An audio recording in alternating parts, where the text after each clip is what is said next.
I would like to welcome Mr. Laurie Ferguson, Federal MP for Labour Party. As well as Craig Kelly, can I also recognise Peter Coleman, a very prominent former Liberal Party Member of Parliament. Can I at the outset say that obviously your starting point, your predominant concern is the preservation of your religious rights in Egypt. You know people who went to university with you. You know people who live in the streets that you once resided in. You have family there, and these are the things that would first motivate you. But as my colleague Craig Kelly said, there are deeper issues in this conflict.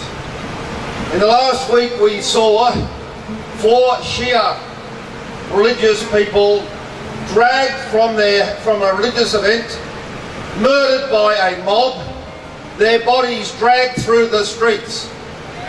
And the reaction of people in the Noor Party, the extreme Salafist, is that Egypt should not only be Muslim, but it should be Sunni as well.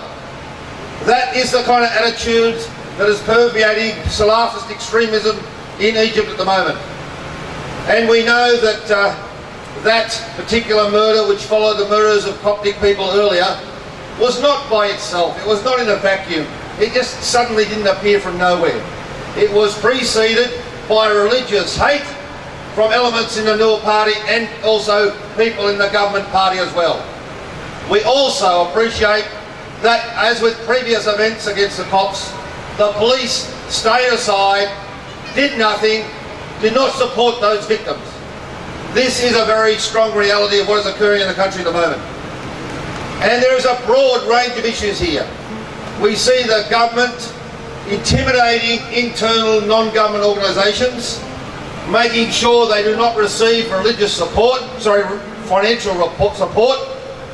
Human rights groups are stranded without finance, their members are victimised, and then we see the government moving against German and other Western NGOs and saying these are foreigners, this is not the business of the world, they should keep out, they should not be interested.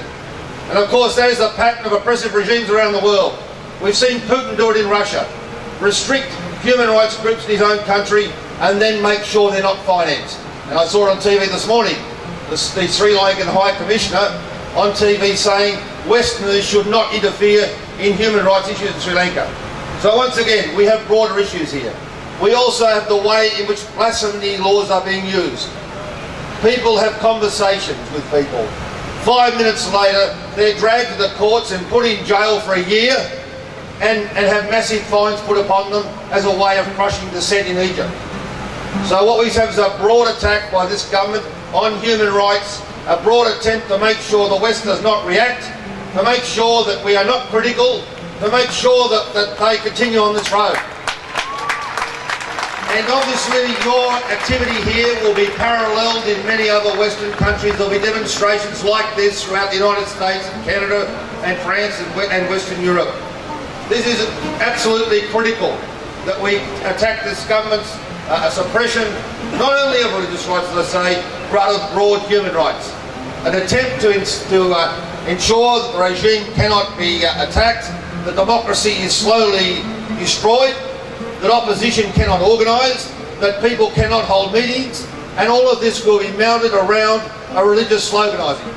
So on in conclusion, thank you for taking the opportunities that this country does provide, for people to make clear to parliamentarians and governments, to political parties, the need to take an interest in overseas affairs, that we don't just live in a cocoon in Australia ignoring these problems.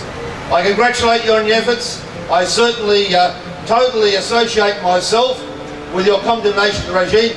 I read in the Guardian Weekly last week that the numbers of the petition were 15 million, but as I've heard today, it's gone to 24 million pretty quickly. Congratulations for your efforts, all the best.